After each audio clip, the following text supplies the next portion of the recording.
Morning. This is Sherry Hudson for WBUN FM radio weather with your morning outlook. If you've looked out your window, you're already seeing thick gray clouds overhead with the temperature here at the station a chilly 27 degrees and the winds out of the northeast at 15 miles per hour, gusting to 25. Snow will begin to move into our region early this morning, gradually intensifying by midday as heavy bands begin to set up along the I-95 corridor. Snowfall rates may approach or exceed 2 inches per hour. Winter storm warnings are posted for the entire state, with coastal flood advisories along the southeastern coast and Cape.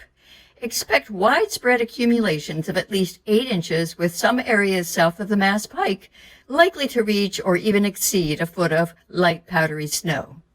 The storm will begin tapering off in the early evening as the skies clear, with temperatures dropping into the low 20s as we keep our eyes on another developing system that may bring accumulation later this week. That's all for now. This is Sherry Hudson for WBUN FM Radio News. Back to you in the studio, Lance. Thank you, Sherry. In today's headlines, new cases of reported coronavirus. All right, enough of that. Goodbye, Lance. Man, a lot of snow out there. What to do? Maybe some friends come over? Real or imagined, doesn't matter. Anyway, let's see what we can make of this day.